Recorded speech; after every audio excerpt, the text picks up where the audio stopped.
Hello friends, welcome back to another video. इस video के साथ हम एवोल्यूशन चैप्टर स्टार्ट कर रहे हैं। और अगर मैं बात करूं टॉपिक्स की कि आज की वीडियो में हम कौन से टॉपिक्स को डिस्कस करेंगे, तो सबसे पहले हम एवोल्यूशंस में कुछ बेसिक चीज़ें जानेंगे जो आपके नीट एग्जामिनेशन या अदर कॉम्पिटिटिव एग्जामिनेशन या बोर्ड एग्जामिनेशन में पूछी जा सकती हैं। उसके बाद हम ओरिजिन ऑफ यूनिवर्स के बारे में बात करेंगे कि यूनिवर्स कितने साल पहले बना, अर्थ कितने साल पहले बनी, अर्थ पे लाइफ कब फॉर्म हुई। और उसके बाद हम कुछ थ्योरीज़ पढ़ेंगे जो हमें ये बताने की कोशिश करेंगी कि अर्थ पे लाइफ फॉर्म कैसे हुई। ठीक है, इन सब को हम डिस्कस करेंगे और इनमें जो भी इंपॉर्टेंट चीज़ें होंगी वो मैं आपको बताता चलूँगा। तो टाइम वेस्ट ना करते हुए लेक्चर को स्टार्ट करते हैं। सबसे पहले अगर मैं बात करूं एवोल्यूशन की, तो बायोलॉजी की एक ब्रांच होती है एवोल्यूशनरी बायोलॉजी, जिसमें हम एवोल्यूशन को डिस्कस करते हैं। अगर हम बात करें एवोल्यूशनरी बायोलॉजी की, तो एवोल्यूशनरी बायोलॉजी में होता क्या है, study of history of life forms on earth. Evolutionary biology में हम ये पढ़ते हैं कि जो हमारी अर्थ है उस पर लाइफ कैसे बनी, कैसे अराइज हुई। सबसे पहली बात तो हम ये पढ़ते हैं कि लाइफ कैसे आई इस अर्थ पे, उस चीज़ को हम पढ़ते हैं एवोल्यूशनरी बायोलॉजी में। और फिर हम उसके बाद पढ़ते हैं कि कैसे कैसे वो लाइफ डेवलप हुई, या हम कह सकते हैं कैसे कैसे वो लाइफ विकसित हुई और उससे अदर ऑर्गेनिज्म बने। जैसे कि आज हम वेरिएशंस की बात करते हैं, तो वो वेरिएशंस ही एवोल्यूशन को कॉज करती हैं। ऐसा हम chapter 5 principle of inheritance and variation में भी पढ़ेंगे। तो एवोल्यूशनरी बायोलॉजी क्या है, एक ब्रांच है बायोलॉजी की जो इन चीज़ों को डिस्कस करती है कि अर्थ पे लाइफ फॉर्म कैसे बनी और उसमें कैसे कैसे प्रोग्रेस हो रही है। ठीक है, इस चीज़ के बारे में एवोल्यूशनरी बायोलॉजी डील करती है। अब अगर मैं बात करूं एवोल्यूशन की कि व्हाट इज़ एवोल्यूशन, एवोल्यूशन का अगर मैं आपसे कहूं आप डिफ़ाइन करो कि एवोल्यूशन क्या है, तो फ्लोरा और फोना में, यानी जो एनिमल्स हैं और जो प्लांट्स हैं या जो भी लिविंग ऑर्गेनिज्म इस अर्थ पे है, उसमें समय के साथ साथ क्या क्या चेंजेस आ रहे हैं उसको हम एवोल्यूशन में डील करते हैं। ठीक है, जैसे आपने देखा कि जब हमारा कोविड अराइज हुआ था तो वहाँ पे बहुत लोगों की डेथ हुई, बट धीरे धीरे वो जो पीक थी या वो जो इम्यूनिटी थी कोरोना के अगेंस्ट, लोगों की सेल्फ इम्यूनिटी डेवलप होने लगी। ऐसा क्यों हुआ? ऐसा इसलिए हुआ क्योंकि हमारी जो बॉडी है ना, वो चीज़ों को, मतलब जो चीज़ को वो फेस करती है उससे वो खुद उसको सीखती है और उसको डिस्ट्रॉय करती है, एक तरीके से कह सकते हो, या अपने आप को वो उसके अगेंस्ट विकसित करती है। इसी चीज़ को हम एवोल्यूशन कह सकते हैं। ठीक है, तो एवोल्यूशन क्या है? एवोल्यूशन जो है वो है फ्लोरा या फिर फौना में चेंजेस आना अर्थ पे समय के साथ साथ, क्या कहलाता है? एवोल्यूशन। अब अगर मैं बात करूं कि एवोल्यूशन की यूनिट क्या होगी, what is the unit of evolution, यानी एवोल्यूशन आप किस में देख सकते हो, तो देखो एवोल्यूशन के लिए अगर हम यूनिट की बात करें, सबसे छोटी चीज़ जिसमें हम एवोल्यूशन को सीन कर सकते हैं या ऑब्जर्व कर सकते हैं, तो वो यूनिट होती है पॉपुलेशन। अब यहाँ पे कई बच्चे बोलेंगे कि हम यहाँ पे यूनिट में एक सिंगल इंडिविजुअल क्यों नहीं ले सकते। देखो, हम एक सिंगल इंडिविजुअल इसलिए नहीं ले सकते क्योंकि एक सिंगल इंडिविजुअल की कुछ समय बाद डेथ हो जाएगी, तो उसका हमें ज़्यादा आइडिया नहीं लगेगा। लेकिन जब एक पॉपुलेशन में कोई चीज़ देखी जाती है तो हम कहते हैं कि ये एवोल्यूशन की वजह से अराइज हुई है। इसीलिए जो एवोल्यूशन की यूनिट होती है वो पॉपुलेशन होती है। अब अगर हम बात करें कि एवोल्यूशन अराइज किस वजह से होती है या एवोल्यूशन का रॉ मटेरियल क्या है, मतलब वो क्या चीज़ है जिसकी वजह से एवोल्यूशन फॉर्म हुआ, तो वो चीज़ है वेरिएशन।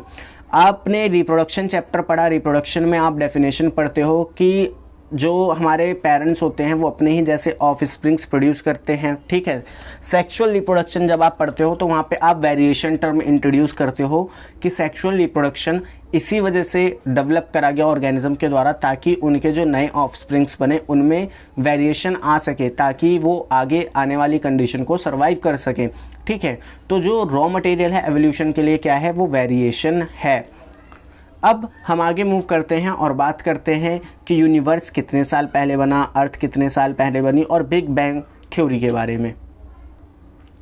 अब हम बात करते हैं ओरिजिन ऑफ यूनिवर्स के बारे में। तो अगर देखो हम बात करें ओरिजिन ऑफ यूनिवर्स की कि यूनिवर्स अब से कितने साल पहले बना होगा, तो जब ये बुक लिखी गई, यानी हमारी एनसीईआरटी जब ये लेटेस्ट प्रिंट हुई, तब का अगर हम डाटा माने तो जो अर्थ है वो 20 बिलियन ईयर एगो पहले बनी है। 20 बिलियन ईयर एगो मतलब एक बहुत बड़ा नंबर है। अगर आप बात करें 1 मिलियन का मतलब होता है 10 लाख, ठीक है, 1 मिलियन का होता है 10 लाख और 1 बिलियन जो होता है वो होता है 10 करोड़। और यहाँ पे बात किसकी हो रही है? 20 बिलियन ईयर एगो, यानी कि 200 करोड़ साल पहले हमारा यूनिवर्स बना है, ठीक है। वहीं पे अगर हम बात करें कि यूनिवर्स हमारा बना 20 बिलियन ईयर एगो पहले, यानी 20 बिलियन साल पहले, लेकिन अर्थ हमारी कब बनी होगी? तो जो हमारी अर्थ है वो बनी है 4.5 बिलियन ईयर एगो। अब देखो यहाँ पे बहुत सारे बच्चे कंफ्यूज हो जाते हैं कि सर अगर यूनिवर्स 20 बिलियन ईयर एगो पहले बना है तो अर्थ 4.5 बिलियन ईयर एगो पहले कैसे आ गई? ठीक है, तो देखो ये जो टाइम आपका लिखा गया है ना, ये अभी से पहले, यानी एगो का मतलब क्या होता है कि इतने समय पहले, मतलब जो जैसे अगर आप एक टाइमलाइन देख रहे हो, ये मान लो कोई टाइमलाइन है, ठीक है, यहाँ पे आप अभी प्रेजेंट में हो, यहाँ पे आप अभी प्रेजेंट में हो मान लो, ठीक है। तो यहाँ पे 4.5 बिलियन ईयर एगो कहने का मतलब क्या है कि आज से 4.5 बिलियन ईयर एगो पहले अर्थ बनी, और आज से ही 20 बिलियन ईयर एगो पहले कौन बना? यूनिवर्स बना। तो अगर आप यहाँ से स्टार्ट करोगे तो देखोगे कि सबसे पहले यूनिवर्स बना और यूनिवर्स बनने के बाद हमारा अर्थ बना, ठीक है। तो ये चीज़ आपको समझ में आनी चाहिए कि ये जो आपकी टाइमलाइन दी गई है ये प्रेजेंट टाइमलाइन से पहले दी गई है, कि अर्थ जो थी वो आज से 4.5 बिलियन ईयर एगो पहले बनी और जो यूनिवर्स है वो 20 बिलियन ईयर एगो पहले बना। वहीं अगर मैं बात करूं कि अर्थ पे सबसे पहले लाइफ कब अराइज हुई, अब बात आती है कि जो अर्थ है उस पे लाइफ सबसे पहले कब अराइज हुई होगी। ये सारी क्योंकि प्रिडिक्शन है, उस टाइम पे हम थे तो है नहीं, तो ये सब क्या है? प्रिडिक्शन है। ये हम मान रहे हैं कि यूनिवर्स हमारा 20 बिलियन साल पहले बना होगा, अर्थ हमारी 4.5 बिलियन साल पहले बनी होगी। और अगर हम लाइफ के एस्टिमेट करें तो हम लाइफ के बारे में ये कहते हैं कि जो लाइफ है अर्थ पे वो 4.0 यानी कि 4 बिलियन ईयर एगो पहले आई होगी, यानी अर्थ के बनने के 500 मिलियन साल बाद अर्थ पे लाइफ आई, ठीक है, ये मतलब है। तो एक बार मैं दोबारा बता देता हूं कि यूनिवर्स कब आया? 20 बिलियन साल पहले आया। अर्थ का फॉर्मेशन कब हुआ? 4.5 बिलियन ईयर एगो पहले हुआ। और अर्थ पे पहली लाइफ कब आई? अर्थ पे पहली लाइफ आई 4 बिलियन साल पहले, 4 बिलियन साल पहले। या आप ऐसे भी कह सकते हो कि जो अर्थ है, जो हमारी अर्थ है उस पे जो लाइफ आई वो अर्थ के बनने के 500 मिलियन साल बाद आई। कितने साल बाद आई? 500 मिलियन साल बाद आई। अब हम आगे मूव करते हैं और इस लाइफ को, अर्थ पे जो लाइफ अराइज हुई 4 बिलियन साल पहले, इसको थोड़ा और ब्रेक डाउन करते हैं। अब अगर मैं बात करूँ लाइफ की, तो सबसे पहले देखो, जब आप ऑपरेन एंड हेल्डेन की थ्योरी पढ़ोगे, जो हम आगे इस चैप्टर में डिस्कस करेंगे नेक्स्ट लेक्चर में, क्योंकि वो एक बहुत बड़ा टॉपिक है, उसे हम नेक्स्ट लेक्चर में लेंगे, तो वहाँ पे आप पढ़ते हो कि सबसे पहले लिविंग ऑर्गेनिज्म बनने से पहले नॉन सेलुलर लाइफ बनी थी। अब ये नॉन सेलुलर लाइफ थी क्या? ये नॉन सेलुलर लाइफ थी हमारे जाइंट्स मॉलिक्यूल, जैसे कि हमारे आरएनए, हमारे प्रोटीन, हमारे पॉलीसेक्राइड्स, मतलब जो भी ज़रूरी कंस्टिट्यूएंट थे जिनसे एक सेल बनती है, एक लिपिड बनता है, मतलब एक सेल बनती है जिसमें हम लिपिड ले सकते हैं क्योंकि लिपिड से उसकी मेम्ब्रेन बनती है, ठीक है। और भी बहुत सारी चीज़ें, आरएनए, प्रोटीन, आरएनए से फिर डीएनए बना, ठीक है। तो ऐसी चीज़ें जो भी जाइंट्स मॉलिक्यूल थे उनको हमने बोला नॉन सेलुलर लाइफ। और ये नॉन सेलुलर लाइफ जो थी वो आज के समय से 3 बिलियन ईयर एगो पहले बना। तो अब आप यहाँ पे बोलोगे कि भैया मेरे को एक डाउट है, मैं बोलूँगा क्या? आप बोलोगे कि अगर लाइफ 4.0 बिलियन ईयर एगो पहले आ गई थी और पहली non cellular life 3 billion year ago पहले बनी थी, तो 1 बिलियन ईयर एगो का गैप क्यों आ रहा है? आपका क्वेश्चन आता है ये मन में कि अगर अर्थ पे सबसे पहले लाइफ 4 बिलियन ईयर साल पहले आई है और पहली non cellular life 3 billion year ago पहले बनी है, तो ये 1 बिलियन ईयर गया कहाँ? तो देखो ये जो हम 4 बिलियन ईयर एगो टाइम लिख रहे हैं, ये हम वो टाइम लिख रहे हैं जहाँ से चीज़ों का फॉर्मेशन स्टार्ट हो गया, मतलब धीरे धीरे आरएनए बनना स्टार्ट हुआ, उसी में धीरे धीरे प्रोटीन बनना स्टार्ट हुआ। और यहाँ पे जो हमने 3 बिलियन ईयर एगो टाइम लिखा है, ये वो टाइम हमने प्रिडिक्ट कराया है जब आरएनए और प्रोटीन जैसी चीज़ें बन चुकी होंगी कंप्लीटली। ठीक है, यहाँ पे हमने जो टाइम लिखा है वो टाइम हमने प्रिडिक्ट करके लिखा है जो कंप्लीटली जब ये चीज़ें बन चुकी हैं, यानी 3 बिलियन ईयर एगो पहले आरएनए और प्रोटीन जैसी चीज़ें बन चुकी थी। और यहाँ पे हमने जो लिखा है कि अर्थ पे जो सबसे पहले लाइफ है वो 4 बिलियन ईयर एगो पहले आई थी, यहाँ पे हमने वो टाइम लिखा है जब हमारा आरएनए और प्रोटीन बनना स्टार्ट हुआ था। ठीक है, डिफरेंस समझना, यहाँ पे हमने वो टाइम लिखा है जब हमारा आरएनए प्रोटीन बनना स्टार्ट हुआ था, और यहाँ पे हमने वो टाइम लिखा है जब वो बन चुके थे, तो कंफ्यूज मत होना। ठीक है, अब चलो हमें ये तो पता चल गया कि non cellular life 3 billion year ago पहले आई थी। पहली सेलुलर लाइफ कब आई थी, यानी कि अर्थ पे पहला सेल कब एग्जिस्ट करा था? तो अर्थ पे पहला सेल एग्जिस्ट करा होगा अप्रॉक्सीमेटली 2 बिलियन ईयर एगो पहले। मैं आपको फिर से बता दे रहा हूँ, ये सारी जो हैं प्रिडिक्शन हैं साइंटिस्टों के द्वारा, क्योंकि अगर आप अभी की कुछ आर्टिकल्स पढ़ोगे, रिसर्च पढ़ोगे, तो वहाँ पे आप देखोगे कि हमें कुछ ऐसे सोलर सिस्टम में प्लैनेट्स मिल रहे हैं या स्टार्स मिल रहे हैं जो बिग बैंग थ्योरी से भी पुराने हैं। यानी ये जो बिग बैंग थ्योरी है उसका भी हमने टाइम गलत प्रिडिक्ट कर रखा है एक तरीके से अगर देखा जाए तो।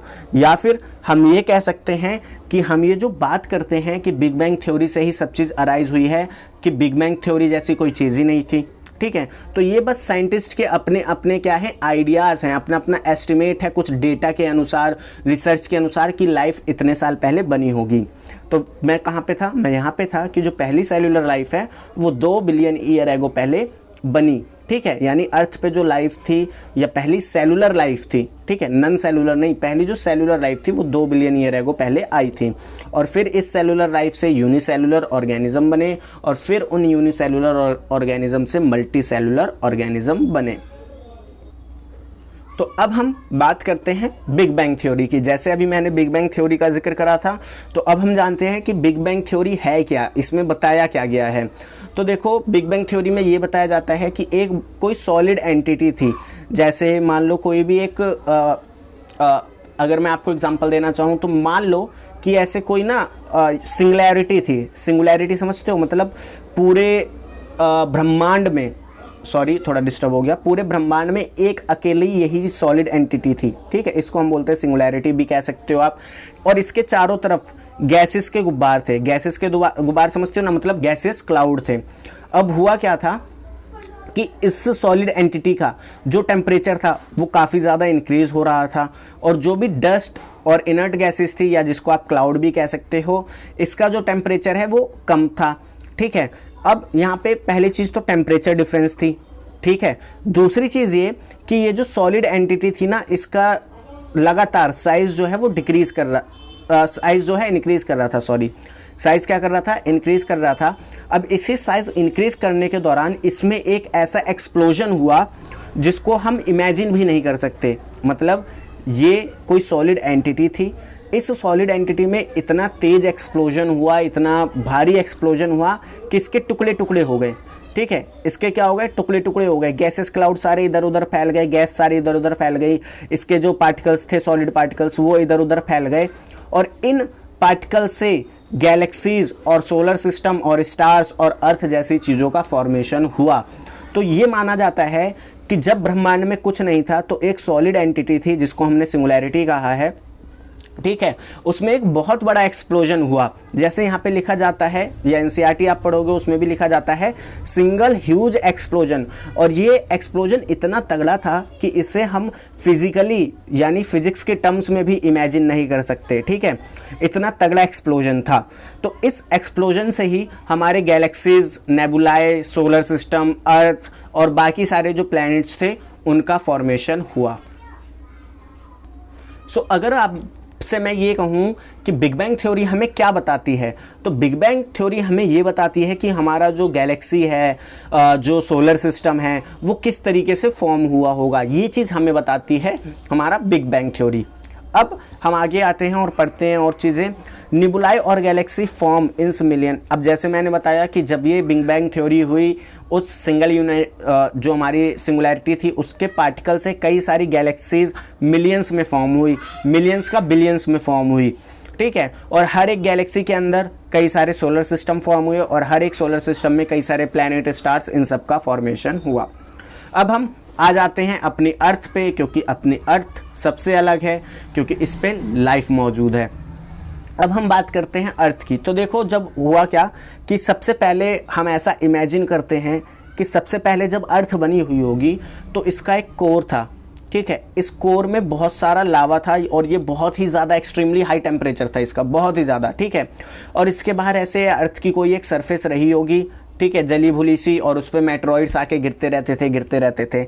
हम ऐसा एज्यूम करते हैं या साइंटिस्ट लोग ऐसा मानते हैं कि अर्थ की फॉर्मेशन के लिए क्या हुआ, कोर का टेम्परेचर बहुत ज़्यादा था जैसे मैंने आपको बताया, ठीक है। और जो सरफेस था उसका जो टेम्परेचर था वो कम था, टेम्परेचर जो था वो कम था। अब हुआ क्या कि टेम्परेचर डिफरेंस की वजह से, क्योंकि कोर का टेम्परेचर ज़्यादा है, सरफेस का टेम्परेचर कम है, इस टेम्परेचर डिफरेंस की वजह से जो अर्थ पे वोल्केनो प्रेजेंट थे उनका वोल्केनिक इरप्शन होना चालू हुआ, और वोल्केनिक इरप्शन से कई सारे गैसेस और लावा निकले, कई सारे गैसेस जैसे कि हमारी मीथेन और हमारी हाइड्रोजन, हमारी अमोनिया गैस निकले और साथ ही साथ लावा निकला। अब हुआ क्या, हुआ ये कि जो लावा था वो अर्थ पे धीरे धीरे स्कैटर्ड हुआ और उसने अर्थ क्रस्ट का फॉर्मेशन करा। किसका फॉर्मेशन करा? अर्थ की क्रस्ट का फॉर्मेशन करा। और जो गैसेस थी जैसे कि मीथेन, हाइड्रोजन, अमोनिया, इन सब ने क्या करा, जो हमारा एटमॉस्फेयर था उसका फॉर्मेशन करा। सो एक बार चलिए इसे हम रीड भी कर लेते हैं। अर्थ की बात करें, सरफेस का टेम्परेचर कम था, कोर का टेम्परेचर काफ़ी ज़्यादा हाई था, और due to temperature difference volcanic eruptions हुए जिसकी वजह से गैस रिलीज़ हुई जैसे कि मीथेन, हाइड्रोजन, अमोनिया, और साथ ही साथ लावा रिलीज़ हुआ। लावा से ही जब लावा कूल डाउन हुआ धीरे धीरे तो उससे ही अर्थ क्रस्ट का फॉर्मेशन हुआ, और जो गैस थी उनसे एटमॉस्फेयर का फॉर्मेशन हुआ। Due to released gas atmosphere form. अब ये जो एटमॉस्फेयर स्टार्टिंग में बना था इसको हम बोलते हैं प्रिमिटिव एटमॉस्फेयर। क्या कहा मैंने कि ये जो हमारा एटमॉस्फेयर पहले बना था वॉल्केनिक इरप्शन से, वॉल्केनिक इरप्शन होने की वजह से जो स्टार्टिंग फेज में हमारी अर्थ थी उसका जो एटमॉस्फेयर बना उसको हमने प्रिमिटिव एटमॉस्फेयर कहा।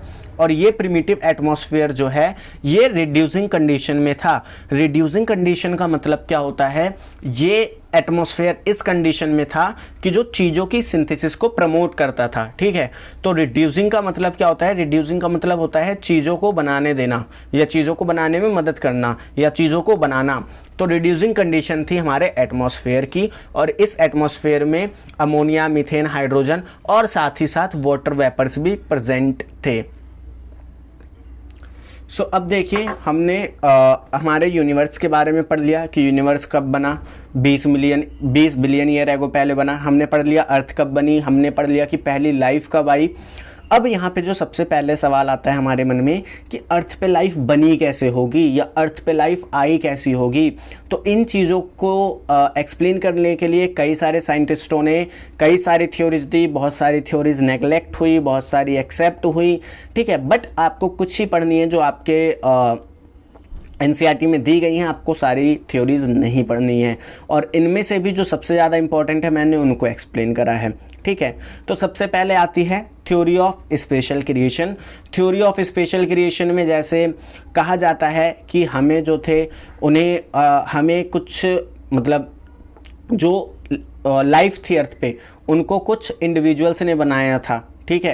इंडिविजुअल्स ने बनाया का मेरा कहने का मतलब है कि हमें भगवान ने बनाया था, ठीक है। स्पेशल क्रिएशन में ये आ जाता है, आप जिनको भी मानते हो ऐसा माना जाता है, या ऐसे बहुत से लोग कहते हैं कि हमें भगवान ने बनाया है, हमें क्या कहते हैं जीसस क्राइस्ट ने बनाया है, तो वो सारी चीज़ें हैं। थ्योरी ऑफ स्पेशल क्रिएशन ये बताती है कि हमें किसी ऐसे शक्ति ने बनाया, ठीक है। मैं को वो नहीं करना चाहता, ऐसी किसी शक्ति ने बनाया जिसे हम नहीं जानते, ठीक है। इसलिए हम इसे बोलते हैं थ्योरी ऑफ स्पेशल क्रिएशन। फिर आता है थ्योरी ऑफ कैटास्ट्रॉफिज्म। थ्योरी ऑफ कैटास्ट्रॉफिज्म में कहा गया कि जो अर्थ है वो कई बार टूटी, कई बार बनी और उसी से वहाँ पे लाइफ आती रहती है, ठीक है। फिर हम बात करते हैं थ्योरी ऑफ पंचपर्मिया या फिर कॉस्मिक थ्योरी। अब ये थ्योरी एनसीईआरटी में बताई गई है, तो इसको आपको पता होना चाहिए कि इसमें साइंटिस्ट क्या मानते थे क्या नहीं मानते थे। तो देखो, कुछ साइंटिस्ट ऐसे थे जिन्होंने कहा कि अर्थ पे जो लाइफ आई है वो बाहर से आई है, outside. Some scientist believe that it comes from outside. It का मतलब क्या है, यहाँ पे लाइफ की बात हो रही है कि अर्थ पे लाइफ आई कैसे। तो कुछ साइंटिस्ट मानते हैं कि जो अर्थ पे लाइफ आई वो बाहर से आई, जिनमें से कुछ ग्रीक थिंकर्स ये मानते हैं thought unit of life, unit of life जिसको हम स्पोर्स बोलते हैं, were transfer to different planet including earth. अब देखो यहाँ पे आप समझिए थोड़ा क्या कहना चाह रहे हैं ये, कि ये मान लो सन है, ठीक है, काफ़ी छोटा बना रहा हूँ, ये हमारे बाकी प्लैनेट है, ये हमारे बाकी प्लैनेट है। तो थ्योरी ऑफ पंचपर्मिया क्या बोलती है कि unit of life, unit of life मतलब एक ऐसी चीज़ जिससे लाइफ बनती है, ठीक है, उसको इन्होंने कहा स्पोर। आपको आई थिंक दिख नहीं रहा होगा, उसको इन्होंने क्या कहा, इन्होंने कहा स्पोर। इन्होंने कहा कि लाइफ की एक यूनिट थी जिससे लाइफ बन सकती थी, उसको कहा गया स्पोर। इन्होंने कहा कि इन स्पोर को हर एक प्लैनेट पे, जो भी हमारे सोलर सिस्टम में या अदर यूनिवर्सेस में या अदर गैलेक्सीज में जितने भी सोलर सिस्टम हैं और जितने भी प्लैनेट्स हैं, हर एक प्लैनेट्स पे इन स्पोर्स को छोड़ दिया गया, जिसमें हमारी अर्थ भी इंक्लूडेड है। और अर्थ पे फेवरेबल कंडीशन होने की वजह से अर्थ पे लाइफ बन गई और बाकी प्लैनेट्स पे लाइफ फॉर्म नहीं हुई। ये हमें बताती है थ्योरी ऑफ पंचपर्मिया या फिर कॉस्मिक थ्योरी। इसके बाद हम बात करते हैं थ्योरी ऑफ स्पॉन्टेनियस जनरेशन की। इसको थ्योरी ऑफ एबायोजेनेसिस भी कहा जाता है और यहाँ से 2-3 बार क्वेश्चन पूछा भी गया है। सबसे पहले इस थ्योरी को दिया किसने था? इस थ्योरी को सबसे पहले दिया था एरिस्टोटल ने, सबसे पहले दिया था एरिस्टोटल ने, और इनके सपोर्ट में फिर एक स्टेटमेंट दी गई थी वॉन हेलमेंट के द्वारा, ठीक है। तो अगर आपसे पूछे थ्योरी ऑफ स्पॉन्टेनियस जनरेशन किसने दी है, उसमें एरिस्टोटल का नाम है तो उस पर टिक कर देना, और एरिस्टोटल वॉन हेलमोंट दोनों का नाम हो तो दोनों पे टिक कर देना, ठीक है। तो थ्योरी ऑफ स्पॉन्टेनियस जनरेशन थी क्या? तो थ्योरी ऑफ स्पॉन्टेनियस में ये बताया गया कि इस थ्योरी के अनुसार, अकॉर्डिंग टू दिस थ्योरी, कि जो life arises spontaneously out of non living matter, मतलब कि इन्होंने ये कहा कि जो लाइफ है अर्थ पे वो कूड़े कचड़े से बन गई, ठीक है। मतलब क्या, जैसे मान लो यहाँ पे कूड़े का ढेर है, तो इन्होंने कहा कि अर्थ पे जो लाइफ है वो इसी कूड़े कचड़े में से, क्योंकि स्टार्टिंग में वॉल्केनिक इरप्शंस हो रहे थे, है ना, मेट्रॉइड्स आके टकरा रहे थे तो पूरा भूचाल मचा हुआ था, तो इन्होंने कहा कि उसी कूड़े कचड़े में से जो लाइफ है वो फॉर्म हुई। बट इनके इस साइंटिस्ट को इस थ्योरी को बहुत सारे लोगों ने नेग्लेक्ट करा, क्योंकि इसके अगेंस्ट थ्योरी ऑफ बायोजेनेसिस आई, ठीक है। बट उससे पहले एक और आप कह सकते हो थिंकर्स थे, ग्रीक थिंकर्स थे, उनका नाम था वॉन हेलमोंट। वॉन हेलमोंट कौन थे? ये भी बेसिकली एक आदमी, नॉर्मल इंसान ही थे जो अपना काम करते थे, ठीक है। इन्होंने क्या करा, एक दिन ये अपने घर में काम कर रहे थे और इन्होंने क्या करा, अपनी जो शर्ट थी, बहुत पसीने से लथपथ थे, तो इन्होंने अपनी जो शर्ट थी वो गेहूं मान लो ये गेहूं रखे हैं, तो इन्होंने क्या करा, अपनी जो स्वेट वाली शर्ट थी जिसमें पसीना भरा हुआ था उसको इन्होंने गेहूं के पास फेंक दिया, ठीक है। इन्होंने वहाँ पे फेंक दिया। अब इन्होंने क्या देखा, इन्होंने देखा कि 21 दिन बाद यहाँ पे चूहे इनको नज़र आ रहे हैं। 21 दिन बाद इनको क्या नज़र आ रहे हैं? चूहे। तो इन्होंने क्या कहा, इन्होंने ये कहा कि within 21 days rat are produced from wheat grain kept with a shirt drenched in sweat। मतलब कि ये कह रहे हैं कि अगर मैं वीट के साथ, यानी कि जो गेहूं होते हैं, गेहूं के साथ अपनी शर्ट को रख दूं जो पसीने में भीगी हुई है, तो वहाँ पे 21 दिन में चूहे बन जाते हैं। तो आप इनकी इस स्टेटमेंट से समझ सकते हो कि ये साइंटिस्ट तो थे नहीं, ये बस ऐसे ही ग्रीक थिंकर्स थे जिन्होंने अपनी बस एक स्टेटमेंट दे दी, ठीक है। तो ये साइंटिस्ट नहीं हैं और इनकी इस थ्योरी को नेग्लेक्ट करा गया। किसके द्वारा? थ्योरी ऑफ बायोजेनेसिस के द्वारा। और थ्योरी ऑफ बायोजेनेसिस में बहुत सारे ऐसे कह सकते हो साइंटिस्ट थे जिन्होंने इसे एक्सपेरिमेंटली प्रूव करा, थ्योरी ऑफ बायोजेनेसिस को। बट हम वहाँ पे एक ही एक्सपेरिमेंट पढ़ते हैं जो कि है लुईस पास्चर का, ठीक है। तो सबसे पहले हम थ्योरी ऑफ बायोजेनेसिस पढ़ते हैं। थ्योरी ऑफ बायोजेनेसिस क्या कहती है? थ्योरी ऑफ बायोजेनेसिस ये कहती है उसको हम बाद में डिस्कस करेंगे। सबसे पहले आप ये पढ़ो कि जो थ्योरी ऑफ स्पॉन्टेनियस जनरेशन थी, यानी कि जो हमारी थ्योरी ऑफ एबायोजेनेसिस थी, उसको डिसअप्रूव करा गया मैनी साइंटिस्ट के द्वारा, जो मैंने आपको अभी बताया। बट एक ही साइंटिस्ट का हम एक्सपेरिमेंट पढ़ते हैं जो कि लुईस पैस्चर का है, जो आपकी एनसीईआरटी में दे रखा है। अब अगर मैं बात करूं थ्योरी ऑफ बायोजेनेसिस की थ्योरी ऑफ बायोजेनेसिस हमें क्या बताती है?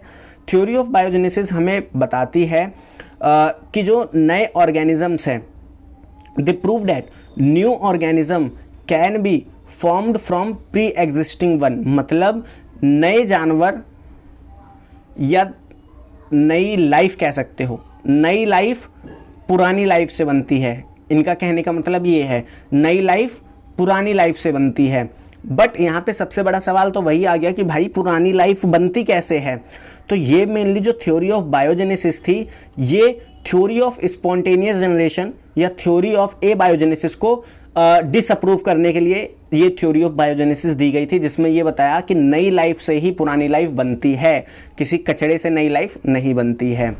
इसके लिए एक इन्होंने टर्म दिया, या इनकी भाषा में अगर हम बात कहें तो इन्होंने अपनी भाषा में बोला ओमनिस वाइवम एक्स वीवो, जिसका मतलब क्या होता है? जिसका मतलब ये होता है कि life arise from pre existing. Sorry, phone थोड़ा ओवर हीटिंग की वजह से रिकॉर्डिंग रुक गई थी। तो मैं ये कह रहा था ओमनिस वाइवम एक्स वीवो, यानी कि यहाँ पे कहा गया कि जो जो न्यू लाइफ है वो प्री एग्जिस्टिंग लाइफ से आती है। बट इन्होंने ये नहीं बताया कि प्री एग्जिस्टिंग लाइफ कैसे आती है। अब हम इस थ्योरी ऑफ बायोजेनेसिस को प्रूव करने के लिए एक एक्सपेरिमेंट पढ़ते हैं जिसको करा था लुईस पास्चर ने, और इसको हम स्वान नेक एक्सपेरिमेंट कहते हैं। अब स्वान नेक एक्सपेरिमेंट या लुईस पास्चर के एक्सपेरिमेंट में क्या हुआ? इन्होंने एक ब्रॉथ तैयार करा। इन्होंने क्या करा? एक ब्रॉथ तैयार करा, और ब्रॉथ बेसिकली क्या था? शुगर, ईस्ट और वाटर का एक सॉल्यूशन था। इन्होंने इसको प्रिपेयर करा और फिर क्या करा? इसको हीट करा। इसको हीट करने का इनका मेन मोटिव क्या था? इसको हीट करने का इनका मेन मोटिव था कि इसके अंदर जो प्रेजेंट माइक्रो ऑर्गेनिज्म है, जो कि हमारा ईस्ट है, वो क्या हो? मर जाए, जिसकी वजह से एक micro organism free bath develop हो, micro organism free bath develop हो। अब इन्होंने क्या करा? हीटिंग की मदद से इस जो भी हमारा फ्लास्क था उसकी जो नेक थी उसको थोड़ा फोल्ड कर दिया। सॉरी डिस्टर्बेंस के लिए, उसको थोड़ा क्या करा? फोल्ड किया। अब यहाँ पे इन्होंने दो चीज़ ऑब्जर्व करी। क्या? जब इन्होंने इस स्वान नेक को, या कह सकते हो इस नेक को रिमूव नहीं करा था, और हीट करने की वजह से, क्योंकि इसमें वाटर था तो वाटर के वेपर बने और यहाँ पे वाटर वेपर का डिपोजिशन हो गया, जिसकी वजह से यहाँ पे कोई एयर पास नहीं हो पा रही थी। और एयर पास नहीं हो पा रही थी तो इसके आसपास हमें कोई भी ऑर्गेनिज्म देखने को नहीं मिला। तो यहाँ पे लाइफ क्या थी? अब्सेंट थी। ठीक है। बट इन्होंने क्या करा? जब इन्होंने इस नेक को तोड़ा, क्योंकि वाटर यहाँ पे डिपॉजिट हो रहा था, इन्होंने मान लो तोड़ दिया ऐसे, यहाँ पे मैंने दिखाया रिमूव हुआ। इन्होंने जब यहाँ पे तोड़ा तो इसके चारों तरफ कई सारी मक्खियाँ या न्यू लाइफ इन्हें दिखी। तो यहाँ पे इन्होंने कहा कि लाइफ जो है प्रेजेंट है, और यहाँ से इन्होंने ये कंक्लूजन दिया कि जो लाइफ है वो सिर्फ और सिर्फ प्री एग्जिस्टिंग लाइफ से ही डेवलप होती है। सो आई होप आज का जो भी हमने टॉपिक पढ़ा, जितनी भी हमने थ्योरीज पढ़ी लाइफ को लेके कि अर्थ पे लाइफ कैसे आई, और जो भी हमने टर्म्स पढ़ी और जो भी हमने ओरिजिन ऑफ यूनिवर्स पढ़ा, वो आपको अच्छे से समझ में आया होगा। नेक्स्ट वीडियो में हम एक इम्पॉर्टेंट थ्योरी पढ़ेंगे जो कि होती है हमारी ऑपरेन हेल्डेन की थ्योरी, और उसके साथ ही साथ हम एक इम्पॉर्टेंट एक्सपेरिमेंट भी पढ़ेंगे जहां से क्वेश्चन पूछा जाता है। सो आई होप ये वीडियो आपको अच्छी लगी होगी। अगर आपको अच्छी लगी है तो चैनल को सब्सक्राइब करना। मिलते हैं नेक्स्ट वीडियो में, तब तक के लिए थैंक्स फॉर वॉचिंग।